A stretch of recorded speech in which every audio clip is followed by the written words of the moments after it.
तारों तले जिंदगी। तारों तले जिंदगी इस सीरीज में हम आपके लिए लेकर आए हैं हिंदी साहित्य जगत की कुछ चर्चित कहानियों और उपन्यासों पर केंद्रित रेडियो नाट्य वाचन। आइए सुनते हैं मुंशी प्रेमचंद की कहानियों का रेडियो नाट्य वाचन। वाचन स्वर और प्रस्तुति काजल सूरी की है। कहानी कौशल।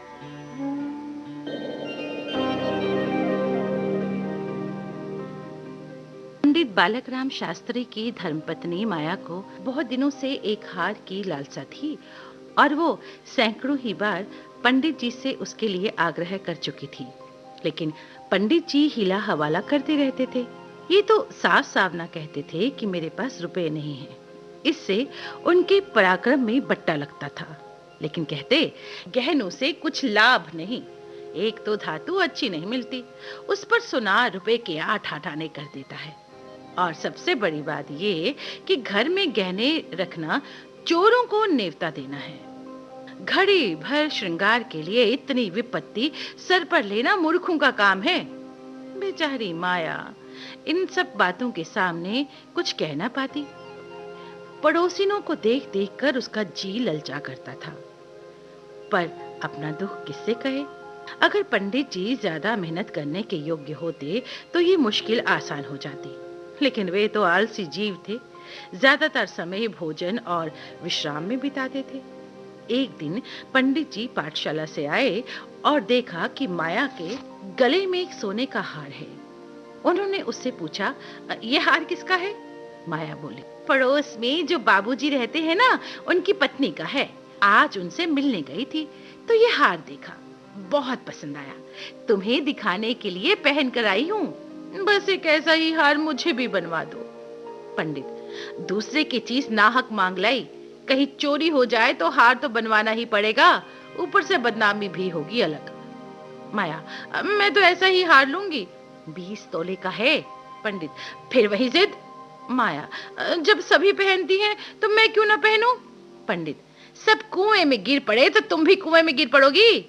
सोचो तो, इस वक्त इस हार के बनवाने में 600 रुपए लगेंगे, और अगर 1 रुपए प्रति सैकड़ा भी ब्याज रख लिया जाए तो 5 साल में 600 रुपए के लगभग 1000 रुपए हो जाएंगे। लेकिन 5 साल में तुम्हारा हार मुश्किल से 300 रुपए का रह जाएगा। इतना बड़ा नुकसान उठाकर हार पहनने से क्या सुख। ये हार वापस कर दो, भोजन करो और आराम से पड़ी रहो। ये कहकर पंडित जी बाहर चले गए। रात को एकाएक माया ने शोर मचाकर कहा, चोर चोर चोर चोर, हाय घर में चोर, मुझे घसीटे लिए जाते हैं चोर, अरे घर में चोर आ गए। पंडित जी हक बका कर उठे और बोले, कहाँ कहाँ, दौड़ो दौड़ो। माया, मेरी कोठरी में क्या है, मैंने उसकी परछाई देखी। पंडित, लालटेन लेकर आओ, जरा मेरी लकड़ी लाना। माया, मुझसे तुम्हारे डर के उठा भी नहीं जाता। कई आदमी बाहर से बोले, कहाँ है पंडित जी, कोई सेंध पड़ी है क्या? माया, नहीं नहीं, खपरेल पर से उतरे हैं। मेरी नींद खुली तो कोई मेरे ऊपर झुका हुआ था। हाय राम, ये तो हार ही ले गया। पहने पहने सो गई थी, मुए ने गले से निकाल दिया। हाय भगवान। पंडित, तुम हार उतार कर क्यों नहीं सोई? माया, मैं क्या जानती थी कि आज ही ये मुसीबत गिर पड़ेगी। पंडित, अब हाय हाय करने से क्या होगा, अपने कर्मों को रो। इसीलिए कहा करता था कि सब घड़ी बराबर नहीं आती, ना जाने कब क्या हो जाए। अब आई समझ में मेरी बात। देखो, और कुछ तो नहीं ले गया वो? पड़ोसी लालटेन लिए आ पहुंचे। घर में कोना कोना देखा, छत पर चढ़कर देखा, आगे पीछे सब जगह देखा, कहीं चोर का पता ना था। एक पड़ोसी, किसी जानकार आदमी का काम है। दूसरा पड़ोसी, और कुछ तो नहीं ले गया? माया, और तो कुछ नहीं ले गया, बर्तन वगैरह सब पड़े हुए हैं, संदूक भी बंद है। पराई चीज ठहरी, भगवान उन्हें कौन सा मुंह दिखाऊंगी मैं? पंडित, अब गहने का मजा मिल गया ना। माया, अब मैं क्या करूं? पंडित, कितना समझाया, समझा समझा के हार गया, लेकिन तुम ना मानी। बात की बात में 600 रुपए निकल गए। अब देखूं भगवान कैसे लाज रखते हैं मेरी। माया, अब आगे मेरे घर का एक एक तिनका चुनकर ले जाते तो मुझे इतना दुख ना होता। अभी उस बेचारी ने नया ही बनवाया था। पंडित, खूब मालूम है, 20 तोले का था ना। माया, 20 तोले का ही तो कहती थी। पंडित, तुम्हारे घर से चीज गई है तो तुम्हें देनी तो पड़ेगी ना। माया, तो इतने रुपए कहाँ से आएंगे? पंडित, कहीं ना कहीं से तो आएंगे ही, नहीं तो लाज कैसे रहेगी। मगर तुमने बड़ी भूल की। माया, मैं हूं ही अभागिनी। पंडित, अब पछताने और अपने को कोसने से क्या फायदा। चुप बैठो। पड़ोसिन से कह देना कि घबराओ नहीं, तुम्हारी चीज जब तक लौटा नहीं देंगे हमें तब तक चैन नहीं आएगा। पंडित बालक राम को अब रोज ही चिंता रहने लगी कि किसी तरह हार बने, इसलिए सारा आलस्य छोड़कर दिन रात काम में लगे रहते। दोपहर को सोना छोड़ दिया, रात को भी बहुत देर तक जागते।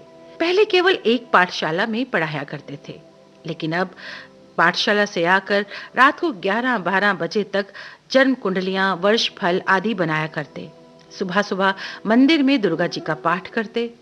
माया पंडित जी को देख देख कर कभी पछताती कि कहां से मैंने ये विपत्ति सर पर ले ली। कहीं बीमार हो गए तो लेने के देने पड़ जाएंगे। उसे पंडित जी को देख देख कर चिंता होने लगी। यहाँ तक कि 5 महीने गुजर गए।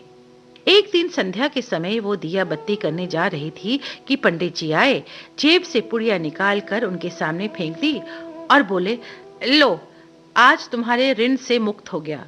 माया ने पुड़िया खोली तो उसमें सोने का हार था। उसने पंडित जी से बहुत खुश होकर पूछा, खुश होकर दे रहे हो या नाराज होकर?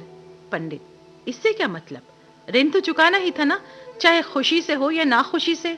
माया, ये ऋण नहीं है। पंडित, और क्या है? बदला सही। माया, बदला भी नहीं है। पंडित, फिर क्या है? माया, तुम्हारी निशानी।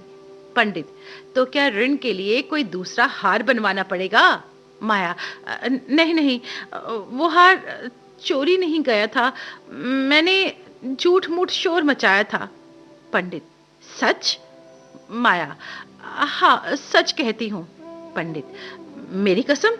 माया, तुम्हारे चरण छूकर कहती हूँ। पंडित, तो तुमने मुझसे कौशल किया था? माया, हाँ। पंडित, तुम्हें मालूम है तुम्हारे कौशल का मुझे क्या मूल्य देना पड़ा? माया, क्या 600 रुपए से ऊपर? पंडित, बहुत ऊपर। इसके लिए मुझे अपने आत्म स्वतंत्र का बलिदान करना पड़ा।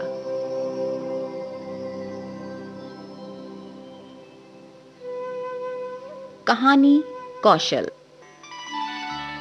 तारों तले जिंदगी, इस सीरीज में अभी आप सुन रहे थे मुंशी प्रेमचंद की कहानियों पर आधारित रेडियो नाट्य वाचन स्वर और प्रस्तुति काजल सूरी की थी।